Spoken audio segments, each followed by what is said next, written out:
Doctor Najma मेरा नाम है और मेरा अपना एक्सपीरियंस 2018 31 अगस्त 2018 को सूर्य रहमान थेरेपी का पता चला था और मेरे घर में ही सारे बीमार थे। अब्बू को कैंसर था, प्रोस्टेट एडिनोकार्सिनोमा था, स्टेज 4। और तब सूर्य रहमान थेरेपी का पता चला था और स्टेज 4 का कोई क्योर एलोपैथी में नहीं है। जो भी होती है वो सिम्टोमेटिक ही होती है ट्रीटमेंट। और तब सारी जगहों पे ही गए, हकीमों के पास या आलिम दीन के पास, या जिसने जो भी कहा वजीफ़ा करें, ये करें, वो करें, वो सब कुछ किया, लेकिन जितनी भी जगह थी वहाँ से जवाब था कि अब कुछ नहीं हो सकता। और एलोपैथी में भी यही था कि इनकी कंडीशन ऐसी है कि या तो 2 दिन है या हफ्ता है, इससे ज़्यादा टाइम नहीं है इनके पास। बेड रिडन हो गए, खाना पीना ख़त्म हो गया। तो मैं सर्च करती रहती थी कि शायद कहीं कोई ट्रीटमेंट या कहीं कोई नई रिसर्च हुई हो पाकिस्तान में या पाकिस्तान से बाहर। तो सूर्य रहमान थेरेपी का सर का एक इंटरव्यू था। मैंने इंटरव्यू तो पूरा नहीं सुना, विजडम यूट्यूब का चैनल था उस पर। तो जब बंदा फंसा होता है उसको ये नहीं होता कि, या वो इतनी बातें नहीं सोचता। तो मुझे यही था कि बस ये जो कह रहे हैं या ये जो भी बता रहे हैं ये कर लेते हैं, बाकी सब भी तो कर ही रहे हैं। तो मैं सर को ढूंढती हुई आई आईसीयू में, और एक पोस्टर था, उस पर 3 नंबर्स थे। उसमें मुझे नहीं पता सर का कौन सा नंबर था। मैंने तीनों पे की कॉल, 2 नंबर बंद थे और एक ही नंबर ऑन था। उस पर मैंने मैसेज भी छोड़ दिया। फिर सर ने कांटेक्ट किया और वो तब दिन था कि लाहौर में अब्बू को लेके आई कि बस अब नेक्स्ट डे यही है कि कुछ भी करना है, जो भी कुछ भी करना है ना, बस फाइनल करना है कि अब सर्जरी करानी है, जो भी कुछ करना है। तो सर ने कहा कि आपको मेरे पास आने की ज़रूरत नहीं है, सूर्य रहमान आप घर पे कर लें, उसका मेथड तो यही है।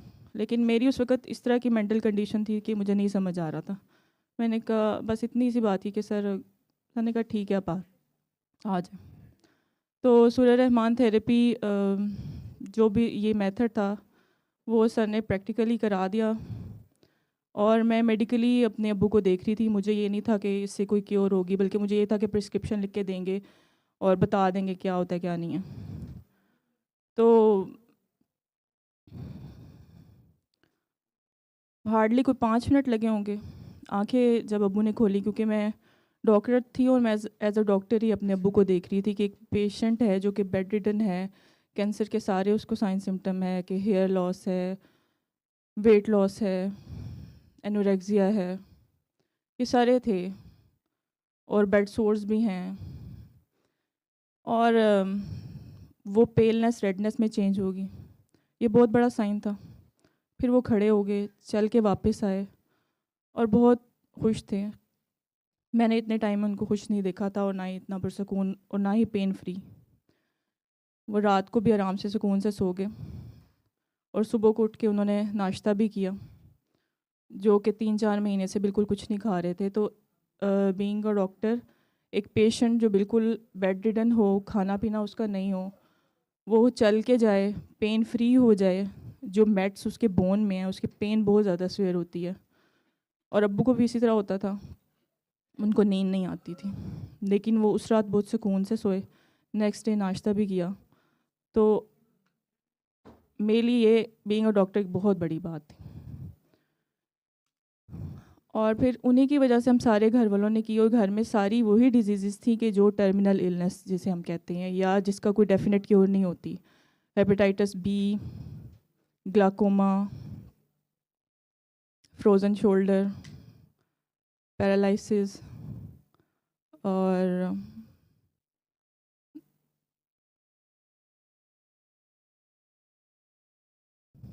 ओवेरियन सिस्ट, ये सारी चीज़ें थी। बाजी के जो बच्चे थे उनको कंजेनाइटल रीनल इश्यूज़ थे और उसका भी कोई क्योर एज सच एलोपैथी में नहीं, डेफिनेट क्योर नहीं है। और इससे पहले मैं यही सोचती रहती थी कि अब इनका क्या करें या क्या होगा। फिर मुझे भी डिप्रेशन, एंग्जाइटी, अबू को जब इस तरह हो गया, सुसाइडल थॉट के बस जैसे अबू को कुछ हो जाना अगले दिन मैंने खुद को ही ख़त्म कर लेना। लेकिन जब सूरा रहमान थेरेपी की, ये सारी चीज़ें क्योर होगी और मुझे एक ही जगह से सारे जवाब मिल गए। जो मैं 3rd ईयर से जब पेशेंट को देखना मैंने शुरू किया, मुझे यही होता था कि ये पेशेंट जो है इसकी डायग्नोसिस नहीं बनती, अगर डायग्नोसिस बन भी जाए तो टाइमली मैनेजमेंट नहीं होती और वो पेशेंट हाथों में चला जाता। फिर जब हाउस जॉब की तब तो वो ऐसा ही होता था कि आप देख रहे हो और आईसीयू में अगर देखा है पेशेंट बिल्कुल यंग हैं या मिडल एज है या जिस भी एज ग्रुप का है, आपको समझ नहीं आ रही, आपकी डायग्नोसिस बन रही है लेकिन कोई डेफिनेट क्योर नहीं है। फिर जब घर में ये सारे बीमार हो गए और इसकी क्यों क्योर नहीं मिल रही थी, तो यही था कि अब क्या मतलब सारी ज़िंदगी दवाइयाँ ही लेनी होती हैं या डायग्नोसिस टाइम पे नहीं होता तो इतना ज़्यादा लॉस हो जाता है, या बैठे बैठे पेशेंट ही आपके हाथ से निकल जाता है। ये सोचें तब से थी। घर में जब हुआ तो मैं यही कहती थी कि क्या हर 6 महीने में इनका सारे टेस्ट दोबारा कराने पड़ेंगे, जो कि मैं कराए भी। हेपेटाइटिस बी था, सिरोसिस बड़े भाई को हो गया था, लेकिन अब जो सिरोसिस हो गया, ये जो मेड्स चले गए हैं बॉडी के अंदर, या कार्डियोमेगैली हो गई है या हाइपरकोलेस्टेरोलेमिया हो गया है, वो उसका डेफिनेट क्योर तो एलोपैथी में नहीं है ना। आपने बस मेडिसिन लेनी है, सिम्टोमेटिक ट्रीटमेंट करनी है। जैसे कैंसर, आप उसका क्या ट्रीटमेंट कर सकते हो। तो फिर जब हेल्पलेस या होपलेस हो गए तो सूरा रहमान से क्योर मिली, लेकिन उसमें ये समझ आई, हम सब के केस में ये था कि बेसिकली नफ़रत जो हम सब के अंदर थी, और नफ़रत की डिफरेंट फॉर्म्स होती हैं, गुस्सा, गम, परेशानी, दुख, ये सब हमारे अंदर था, ये सब डिफ़ेक्ट्स हमारे अंदर थे। वो हम घर में बहन भाई या अम्मी अब्बू होते थे तो हम ऐसे थे कि हर एक की अपनी अपनी दुनिया, 1.5 इंच की मस्जिद हर एक की अलग अलग है, और बात पे लड़ाई हो जानी या बहस हो जानी, और मतलब एक दूसरे की कभी कभी शक्ल भी देखने को दिल नहीं करना होता। और बाकी ननिहाल दलिहाल तो एक अलग होगी बात कि उनसे भी था। लेकिन यही समझ आई कि ये सारी चीज़ें आपकी बॉडी पे इफ़ेक्ट करती हैं, क्योंकि आपके नेगेटिव हार्मोन्स, जैसे सर कह रहे थे कि कैटेकोलामिन्स रिलीज़ होते हैं, तो वो रिलीज़ होके ख़त्म तब तक नहीं होंगे, वो विशियस साइकिल एक चलता रहेगा जो आपके ब्रेन को स्टिमुलस देता रहेगा कि ये जो है ना, ये अब ज़ाहिर बात है आप नेगेटिव हैं, आप स्ट्रेस में जब होते हैं आपका फियर एंड फ्लाइट वाला वो मोड हो जाता है। तो वो चीज़ चलती जाएगी चलती जाएगी चलती जाएगी, वो एक विशियस साइकिल है। जब तक आप उसको ब्रेक नहीं करोगे आपके अंदर ये सिस्टम डिस्टर्ब हो जाएगा, आपकी बॉडी पे इफ़ेक्ट्स आएंगे। फिर हर बंदा उसको अपने इलम के मुताबिक सही डायग्नोस करेगा जो उसका इलम है, कि हाइपरटेंशन है, डायबिटीज़ है, ग्लाकोमा हो गया है, कैंसर हो गया है, फ़लाँ चीज़ हो गई है। लेकिन जब वो रूट कॉज आप ट्रीट नहीं करोगे, आप बाकी सिर्फ सिम्टोमेटिक ट्रीटमेंट ही कर रहे होगे, जो कि हमारी भी चल रही थी। लेकिन जब ये पता चला कि नफ़रत बीमारी है, गुस्सा बीमारी है, तो वो चीज़ अंदर से ठीक हुई, माफ़ी दी। और माफ़ी का पता ही नहीं था, इतना पढ़ लिख के भी नहीं पता था कि माफ़ी क्या होता, माफ़ करना क्या होता, कि आपने माफ़ करना है, सबको दुआ भी देनी है, चाहे वो कोई किसी ने ज़्यादती कर दी है, किसी ने दुश्मनी की है आपके साथ, या किसी ने आपको दुख दे दिया, तो बेस्ट यही है कि आप उसको माफ़ कर दो, क्योंकि वो अगले ने जो भी किया सो किया, लेकिन आप जो कर रहे हो वो तो आप अपने साथ खुद ही गलत कर रहे हो ना। तो जब वो माफ़ी हुई तो क्योर भी होगी, जो कि हमारे केस में था। और दूसरी बात ये थी कि पढ़ाइयाँ या तस्बीहां, वज़ाइफ, चिल्ले, ये सारी चीज़ें तो बहुत ज़्यादा थी, लेकिन प्रैक्टिकल इनमें से किसी एक बात पे भी नहीं था। अपने रिश्तेदारों से गुस्से में हैं या अपने आप से गुस्से में हैं, एक दूसरे से नफ़रत में हैं, तो ये कौन सी इबादत है कि हम दुरूद शरीफ तो बड़े अच्छे तरीके से पढ़ रहे हैं या तस्बीहां तो हम बड़े प्यार से पढ़ रहे हैं, लेकिन वो प्यार जो मखलूक के साथ करना है या जो अपने आप के साथ करना है, तो वो तो कहीं भी नहीं था। तो ज़िक्र कुछ और है और अमल कुछ और है, ये तो मुनाफ़िक़त थी जो कि हम कर रहे थे। और ये समझ आई कि ज़िक्र से फ़िक्र अफ़ज़ल है और प्रैक्टिकल अब जितना करोगे उसी का इम्पेक्ट होता है, बजाय इसकी रट्टू तोते की तरह आप या रहमानो की तस्बीह करते जाओ। वो कमरे में बैठ के करना तो आसान है, लेकिन वही उसी का प्रैक्टिकल आप अपने बहन भाइयों के साथ या अपने साथ ही करो, वो बड़ा मुश्किल लगता है। और असल में प्रैक्टिकल ही करना था, क्योंकि नबी करीम सल्लल्लाहु अलैहि वसल्लम को जब अल्लाह ताला कुरान मजीद में कह रहे हैं कि नबी ये कलाम मैंने मुशक्क़त के लिए नाजिल नहीं किया, तो हम तो उनको एक्सीड कर रहे थे और हम मुशक्क़त ही कर रहे थे। और फिर ये था कि अगर आपको कोई आपका स्पिरिचुअल टीचर मिल जाता है, तो जितना उसने आपको बताया होता है आपने उसी को फॉलो करना होता है, उससे एक हरफ भी आगे एक्सीड नहीं करना होता। तो यहाँ पे ये भी गलती थी। जो घर में बैत थे उनको इस बात की पता ही नहीं था कि ये बैत क्या होता है, वो इसके बाद पता चला, या जैसे सर ने क्लैरिफाई किया, तो वो पता चला कि वो नहीं करना होता, वो गुस्ताखी में होता है। अगर आप उनसे आगे एक भी हरफ पढ़ रहे हो तो वो गुस्ताखी में आ जाती है बात। फिर आप चाहे कितनी हज कर लो, चाहे कितनी नमाज़ें पढ़ लो, चाहे कुछ भी कर लो, वो किसी खाते में नहीं आता, बल्कि आप उल्टे फंसते जाते हो। और आप इन्हीं गलतियों और इन्हीं गुस्ताखियों की वजह से आप बहुत बड़ी बड़ी, जैसे हम कहते हैं कि बीमारियाँ हो गई हैं, कैंसर हो गई है या कुछ भी हो गया, तो वो इसी वजह से होता। और फिर हर सिचुएशन में अल्लाह नहीं बनना होता, अल्लाह के हवाले करना होता है। तो ये सारी चीज़ें इससे समझ आई और क्योर होगी। 2018 टिल अप टू 24, अब ना उसके बाद कहीं और किसी मेडिसिन या किसी और चीज़ की ज़रूरत पड़ी, क्योंकि एक ही जगह से सारे क्वेश्चंस के आंसर मिल गए कि बीमारी कहाँ से होती है। आपकी सोच में बीमारी होती है, आपके अंदर जो मनफी ख़यालात होते हैं वो बीमारी होती है, और वो विशियस साइकिल तोड़ना होता है। और वो ऐसे टूटता है कि जब आप माफ़ करते हो अल्लाह की खातिर, अल्लाह की मखलूक को या नबी करीम सल्लल्लाहु अलैहि वसल्लम की उम्मत समझ के, क्योंकि आप में उसी में आते हो और आप ख़ुद बहुत बड़े ज़ालिम होते हो। अगर किसी ने आपके साथ जुल्म भी किया होता है, आप उससे ज़्यादा अपने ख़्याल में, अपनी सोच में इतना उसको पकड़ के बैठे होते हो कि आपका इम्पेक्ट उस तक भी जा रहा होता है और आपको उसको माफ़ करना होता है। और जब माफ़ कर देते हो तो आज़ाद हो जाते हो, और वो आज़ादी बहुत बड़ी नेमत होती है।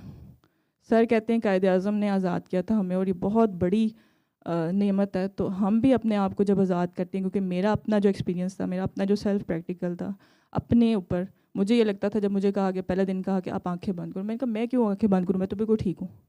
और मेरे दिमाग में यही चल रहा था कि मैंने नेक्स्ट डे अब्बू को क्या करना है, अब्बू को मैनेज कैसे करना है, उनको लेके किस हॉस्पिटल में जाना है या उनकी टेक केयर कैसे करनी है।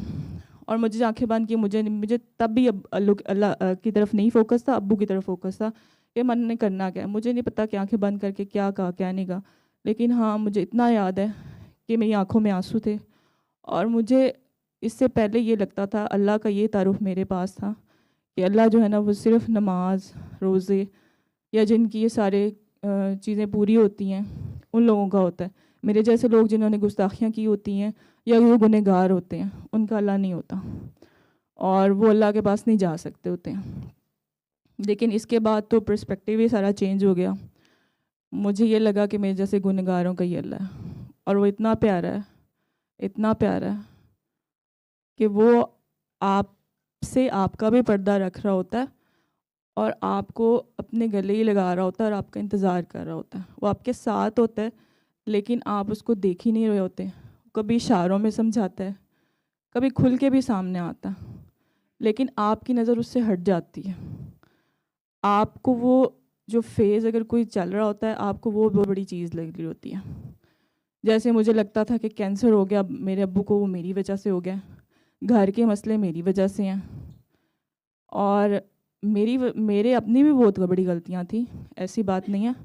लेकिन इसके बाद मुझे यही शर्मिंदगी हुई कि ये बहुत बड़ी काफिराना सोच थी जो मैं सोच रही थी, और मैं हर मामले में अल्लाह बनी हुई थी और अल्लाह से नज़र हट गई थी, अल्लाह से फोकस हट गया था, या अल्लाह कहीं था ही नहीं मेरी ज़िंदगी। मैंने अल्लाह को सब्ट्रैक्ट कर दिया था।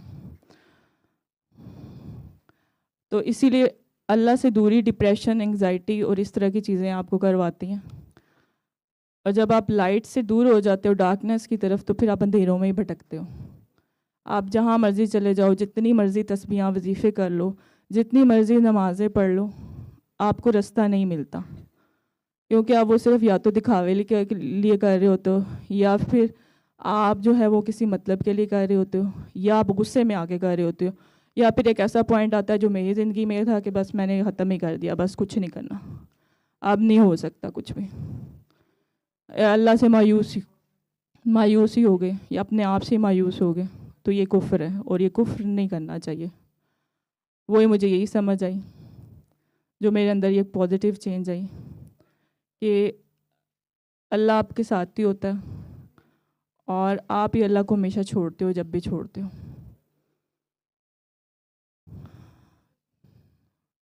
फिर मैंने आगे लोगों को भी बताना शुरू कर दिया। मैंने पूछा नहीं सर से कि मैंने बताना या नहीं, क्योंकि सर ने कहा कि आपने कर लिया तो अब मतलब जैसे सर सबको ही कहते थे कि आप बताया करो आगे, तो मैं भी बताना शुरू कर दिया। भाई शुरू में तो समझ नहीं आती कि बोलना क्या है, करना क्या है, कैसे बताना। और मैंने शुरू में गलतियाँ भी बड़ी की कि सारों को सूरह रहमान भी साथ कसीदा बुर्दा शरीफ भी, लेकिन फिर पेशेंट्स शुरू में कैंसर के पेशेंट्स ही आते थे मेरे पास, ब्रेन ट्यूमर के साथ, प्रोस्टेट कार्सिनोमा के साथ, ब्रेस्ट कैंसर के साथ, मल्टीपल ऐसे कैंसर के पेशेंट थे।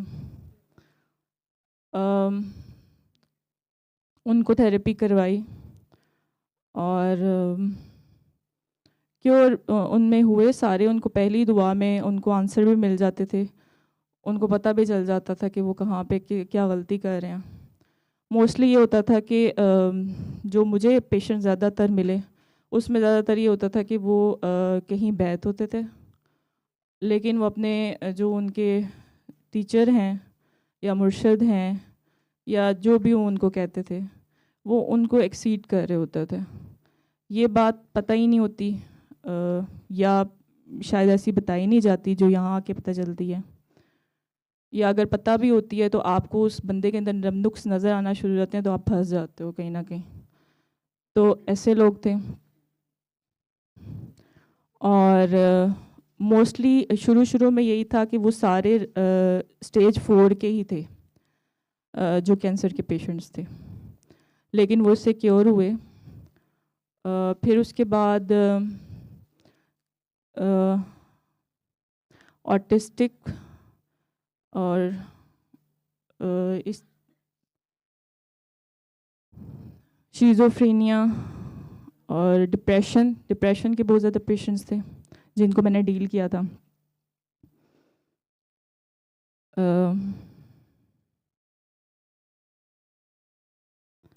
फिर मैं पीड्स में काम कर रही हूँ, तो इसमें ऐसे बच्चे होते हैं जो मतलब बहुत सी डिजीज़ में होते हैं, अस्थमा हो गया या कंजेनाइटल एनोमलीज हो गई। उसमें ये होता है कि पेरेंट्स को करवाते हैं तो वो बच्चे क्योर हो जाते हैं। पहले तो पेरेंट्स को यही रियलाइज़ कराना बड़ा मुश्किल होता है कि बच्चे बीमार नहीं होते, माँ बाप बीमार होते हैं। लेकिन ऐसे ही होता है कि उनके केस में जैसे माँ बाप ठीक हो जाते हैं या उनकी गुस्से या आपस में नफ़रतें ख़त्म होती हैं, तो बच्चे जल्दी से रिकवर होना शुरू हो जाते हैं। बल्कि ऐसे भी थे पेरेंट्स जिनकी अल्ट्रासाउंड में एबनॉर्मेलिटीज़ थी कि बच्चा डेवलप ही नहीं हुआ या नर्वस सिस्टम उसका डेवलप नहीं हुआ, या वैसे उसके अंदर एबनॉर्मेलिटीज़ हैं। तो ऐसे में ये अगर ये होता है कि अगर वो लाइफ ही नहीं है उसकी या वो डिसेबल होगा, तो मोस्ट प्रोबेबली यही कहा जाता है कि आप उसको ना अबॉर्ट करा दो। लेकिन उनको भी कराया मैंने, उनको कहा कि वेट करें आप फॉर 7 डेज़ करके देख लें एक दफ़ा। और उन्होंने किया, फिर उन्होंने मुझे वो स्कैन्स, वो सारी रिपोर्ट्स भेजी, और वो खुद उन्होंने बच्चे की भी तस्वीरें भेजी कि वो बिल्कुल ठीक हैं।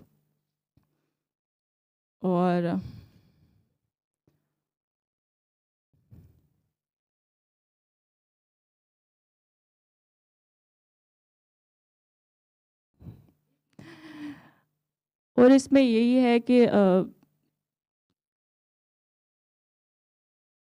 आपका थॉट प्रोसेस बदलता है। लेकिन बहुत से ऐसे पेशेंट्स भी होते हैं जो इसको एक्सेप्ट नहीं करते, या एक्सेप्ट करके रिजेक्ट कर देते हैं, तो वो फिर बाद में बहुत बुरी तरीके से फंस जाते हैं, या अगर वो आते भी हैं तो वो भाग जाते हैं और आपको नहीं देखना चाहते। लेकिन इसमें यही है कि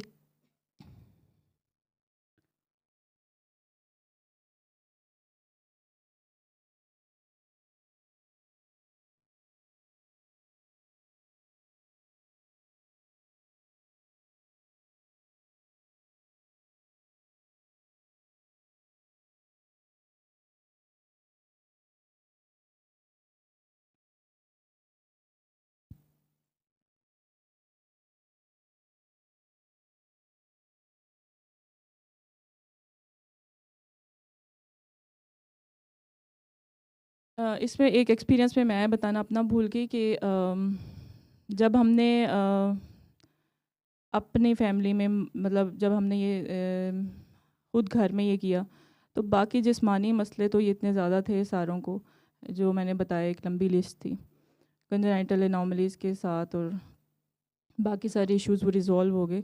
लेकिन उसके अलावा ये भी थे कि बहुत अरसे से अपने ही खूनी रिश्तेदार नाराज़ भी थे, और बिल्कुल ऐसे था कि आप ये समझ लें कि बिल्कुल दुश्मन है, शक्ल भी नहीं देखनी एक दूसरे की, या उनको अच्छा नहीं लगता था। लेकिन ये हुआ कि 2018 में ये थेरेपी की, तो 2019 से उन लोगों ने आना शुरू कर दिया, उनके साथ बात भी होगी, जहाँ वो लोग शक्ल भी नहीं देखना चाहते थे, या ऐसे थे कि एक दूसरे के दुश्मन है, या मर भी जाएं तो भी ना आए, लेकिन वो भी आना शुरू किया। उसमें भी ये बात समझ आई कि जब आप खुद पॉजिटिव होते हो, या आप माफ़ कर देते हो, आप आज़ाद कर देते हो, तो अगले का दिल भी बदल जाता है। लेकिन आप तक ये थेरेपी पहुंची है, पहले आपको खुद उस पे चलना है, पहले आपको खुद उस पे कायम होना है। अगला बंदा जो न्यू आया है, उसने ना तो ये थेरेपी की है, ना उसको इसका पता है, लेकिन अब आपका ज़र्फ़ है कि आप उसको, आपकी दुआ यही है कि वो जो भी कहे, जो भी करे, आप उसको सुनते रहें, उसको प्यार से डील करते रहें, तो चेंजेस वहाँ तक भी पहुँच जाती हैं। आपका सिर्फ काम है कि आप प्यार करते रहें, और बेगर्ज प्यार करें, फिर उसमें एक्सपेक्टेशन ना रखें कि अब मैंने ये किया तो अब ये इन रिटर्न मेरे साथ ये करेगा। नहीं, ऐसे करेंगे तो फिर काम ख़राब हो जाएगा। सल्ले अला सल्ले अला सल्ले अला सल्ले अला सल्ले अला शफीना सल्ले अला